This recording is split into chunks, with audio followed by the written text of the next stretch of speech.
ஜீவவசனம் கூறுவோம், சகோதரரே சேர்ந்தே எக்காலம் ஊதுவோம்.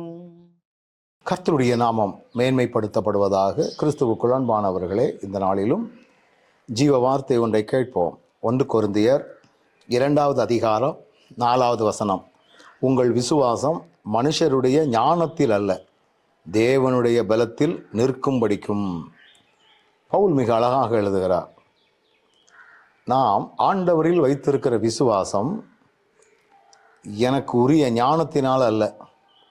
நான் ஆண்டவரை ரொம்ப ஞானமாய் பின்பற்றுகிறேன், விவேகமாய் பின்பற்றுகிறேன், யூகமாய் பின்பற்றுகிறேன் என்பதனால் அல்ல. இதெல்லாம் தேவனுடைய பலத்தில் இருக்கும்படி அப்படின்னு வசனம் சொல்லுது. ஆண்டவருடைய பலன். அதனால தான் கிறிஸ்து இயேசுவினால் எல்லாவற்றையும் செய்ய அப்படின்னு பவுல் சொல்லுகிறார். அவருடைய பலனை மட்டுமே நாம் சார்ந்து காரியங்களை செய்வதற்கு நாம் முற்படும் பொழுது, நான் ஆண்டவரில் நிலைத்திருக்கிறேனே என்றால் அது என்னுடைய பலத்தில் அல்ல. நான் ஆண்டவரில் நிலைத்திருக்கிறேனே என்றால் இது ஆண்டவர் எனக்கு தந்திருக்கிற பலத்தினால், ஆண்டவர் எனக்கு தந்திருக்கிற கிருபையினால் நான் யூகமாய் பின்பற்றுகிறேன், ஞானமாய் பின்பற்றுகிறேன் என்பதனால் அல்ல. ஆண்டவர் நம்முடைய வாழ்க்கையில் இப்படி ஒரு காரியத்தை மகிமையாய் நேர்த்தியாக அவர் செய்யக்கூடியவராக இருக்கிறார்.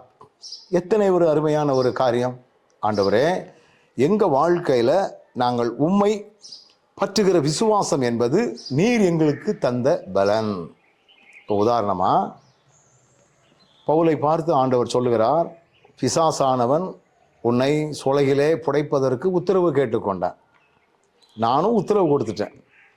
நீ உன் ஞானத்தினால் அதை ஜெயித்தா அப்படிங்கிறது அல்ல, உன்னுடைய விவேகத்தினால் அதை மேற்கொண்டாய் அப்படி அல்ல. உன்னுடைய விசுவாசம் ஒளிந்து போகாதபடி நான் உனக்காக வேண்டிக் கொள்ளுகிறேன், அதற்குரிய பலனை நான் உனக்கு தருகிறேன். அப்போ ஆண்டவர் மறைவாக நமக்கு எப்படியெல்லாம் ஆதரவாக இருக்கிறார், சப்போர்ட்டிவாக இருக்கிறார், பேக் போன் என்று சொல்வார்கள். ஆண்டவர் நமக்கு அப்படிப்பட்ட ஒரு பலனை தந்து கொண்டிருக்கிறவராக காணப்படுகிறார். எவ்வளவு ஒரு பெரிய மேன்மை.